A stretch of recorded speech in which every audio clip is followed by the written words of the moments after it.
Bonsoir tout le monde, un petit cas clinique postpartum, le bébé est arrivé. Le bébé est arrivé.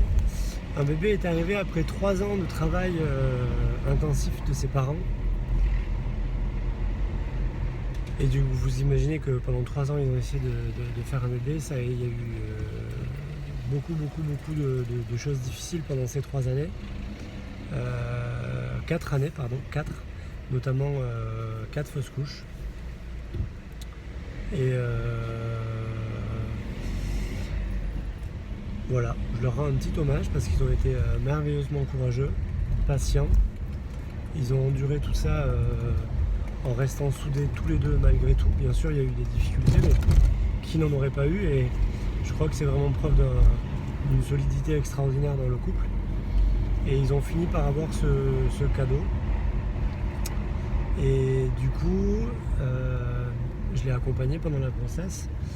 Mais là, c'est vrai que autant pendant la grossesse, j'avais l'impression dans mes mains qu'il y avait vraiment un soutien par rapport à l'anxiété, par rapport à la peur, par rapport à plein de choses qui se bouleversent.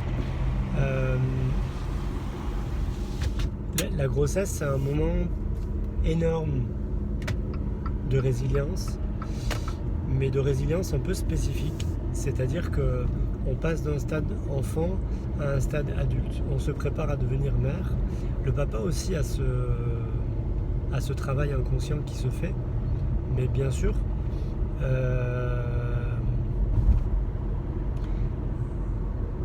c'est toujours un peu moins puissant. Au niveau de la maman, pendant la grossesse, quand les femmes enceintes viennent me voir régulièrement, en fait, on va aider le système à évoluer vers le fait de devenir adulte, c'est-à-dire drainer plein de mémoires de l'enfant et passer d'un stade où on accueille la vie et on n'a pas besoin de se définir à un stade où on va se définir pour devenir le pilier pour quelqu'un. C'est quand même énorme. Pendant ce temps-là, le petit pousse dans le ventre et le petit, il est dans une profondeur, dans un silence, dans un état, rendez-vous compte, il est dans un état de conscience qui permet la création d'un corps. Et donc ça aussi, ça va évidemment toucher l'organisme de la mère, puisque ça lui met en face ce petit coin de paradis perdu. Et du coup, c'est tout son organisme qui va se mettre à bouger. Comment notre mental réagit à tout ça? Bien sûr, consciemment ou inconsciemment, il va y avoir plein de résistances. Et c'est par ces résistances qu'on va traverser, qu'on va vraiment avoir une évolution du système, une maturation pour devenir maman. Du coup, je vous raconte un peu tout ça en vrac, puisque aujourd'hui, du coup, le bébé est arrivé. On est à moins de 3 mois. Et en posant les mains sur la maman, j'ai eu plein de flashs des fausses couches. J'ai de la galère qui a été mise en place, du stress, de l'anxiété. Et vous voyez, c'est un peu waouh, ça y est, le bébé est là. Et le système a envie de lâcher, mais en même temps, il a toutes les mémoires stressantes qui se sont passées. La peur est toujours là quelque part. Même si le bébé est arrivé, au niveau inconscient, le système garde cette peur comme cette peur de le perdre. Et bien entendu, toute maman qui a eu des fausses couches et des difficultés comme ça, une énorme culpabilité. Et aujourd'hui, on a travaillé énormément sur le sacrum, sur les sacro-iliaques, parce que c'est souvent là que vient se loger la culpabilité au niveau du 2e chakra. On a aussi travaillé, puisque c'est une grossesse qui a eu un accouchement en césarienne. Du coup, on a travaillé tout le bas-ventre, puisque faut comprendre que c'est naturel pour le corps. Il attend l'accouchement. Le bébé attend de passer, et c'est physiologique, il y a des mécanismes crâniens qui attendent de passer par la voie basse, donc qui attendent cette pression énorme et cette délivrance. Et l'utérus de la maman aussi attend d'avoir des contractions pour délivrer l'enfant. Et quand tout ça, ça ne s'est pas passé, bien sûr que physiquement, ça ne se passera plus, mais au niveau énergétique, au niveau perceptuel, on peut travailler et on a vraiment ce ressenti de délivrance, de passage par le bas, ce qui permet dans un second temps, dans la séance, à l'utérus, au col de l'utérus, au vagin, à tout cet appareil de revenir vraiment dans son état normal, c'est-à-dire que c'est comme si j'avais dans les mains quelque chose qui attendait, vous voyez, et pouf, le bébé est parti et le système est mince, qu'est-ce qu'on fait? Et le bébé aussi, il attend, il attend l'heureux événement. Et donc il y a comme une distorsion temporelle, vous voyez, le bébé il est là, il est sorti, mais en même temps on attend l'accouchement. Et donc l'utérus est un peu comme ça, tout ne s'est pas terminé. Et je trouve l'ostéopathie merveilleuse pour effectuer ce travail. Et la maman, pendant la séance, a eu assez mal. Et, ça lui a provoqué des tensions assez grandes dans le bassin. Et ça a fini par lâcher. Et donc j'espère que ça va lui faire beaucoup de bien. Voilà le premier cas clinique de ce soir. Et le deuxième cas clinique, c'est une jeune fille que je vois, c'était la 3e séance donc aujourd'hui. Elle a mal à toute la colonne vertébrale depuis quelques années, Donc c'est un cas qui est un peu costaud, puisque quand les douleurs sont là depuis quelques années, mais on peut penser que les tensions sont là depuis quelques années et du coup pas évidentes à déloger.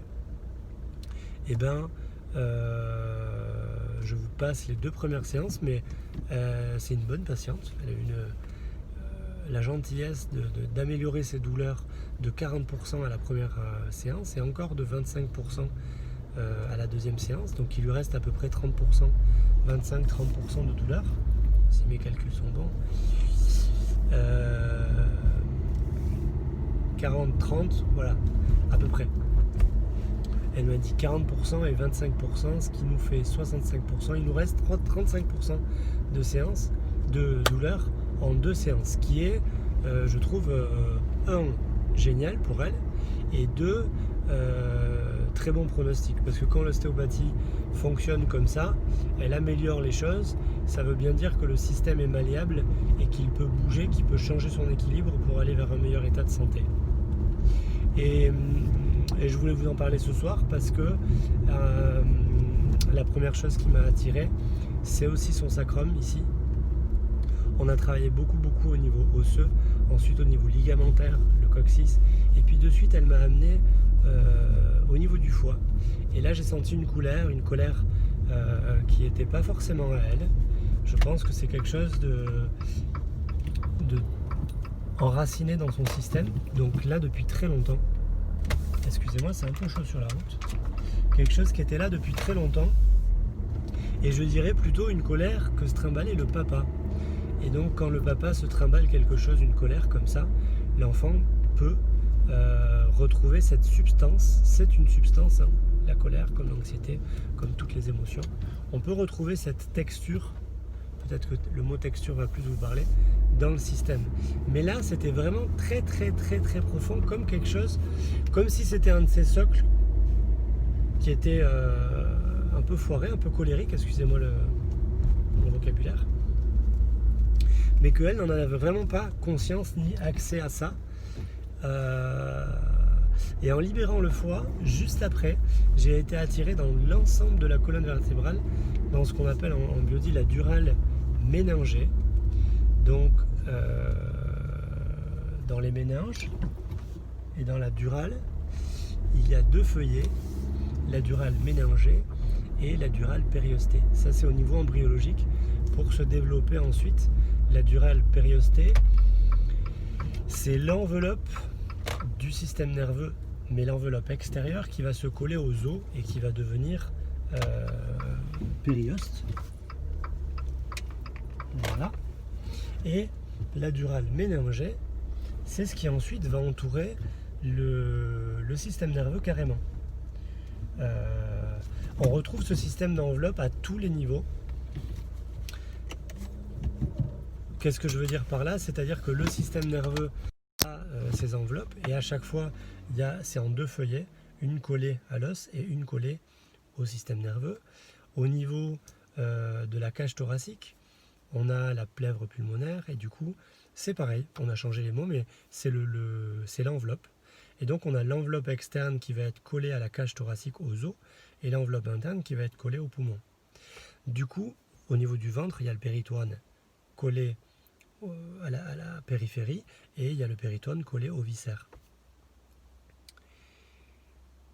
Ça, moi j'y vois vraiment du coup une enveloppe interne, donc plutôt féminine, plutôt yin à protéger, une fonction, et une enveloppe externe plutôt masculine, plutôt en rapport avec le musculo-squelettique de protection. Vous voyez, il y a un contenant et un contenu.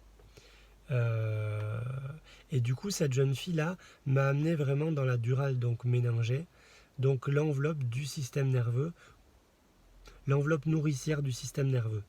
Voilà, c'est pas forcément médical, c'est pas médical ce que je dis depuis tout à l'heure, c'est ostéopathique, et si ça choque les ostéopathes, ben, on peut dire que c'est énergétique, peu importe. Et du coup, on a vu la durale, donc vous imaginez comme un collier de perles, donc ça serait sa colonne vertébrale à ma patiente, et en fait le fil. Et donc je suis amené à rentrer dans le fil, vraiment au niveau microscopique, et là ce que j'ai senti c'est du feu, tout le long. Et ça m'a rappelé bien sûr son foie, la colère, le feu. Et du coup on a laissé brûler. C'était un feu, une colère qui voulait s'exprimer, et ça a fini par lâcher. Et au moment où ça a lâché, bah, toute la colonne vertébrale s'est posée.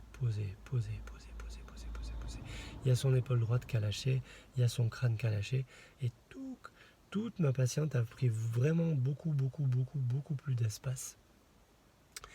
Ce qui lui a fait me dire en fin de séance qu'elle trouvait ça quand même vraiment très bizarre, parce que en plus de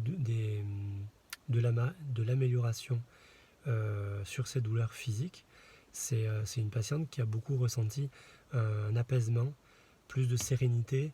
Elle m'a dit je dramatise moins, je suis plus sereine au niveau mental, et je me suis fait un plaisir de lui expliquer que en fait tout ce que je vous explique quand je fais les cas cliniques, je parle d'anatomie parce que j'ai l'éducation ostéopathique, mais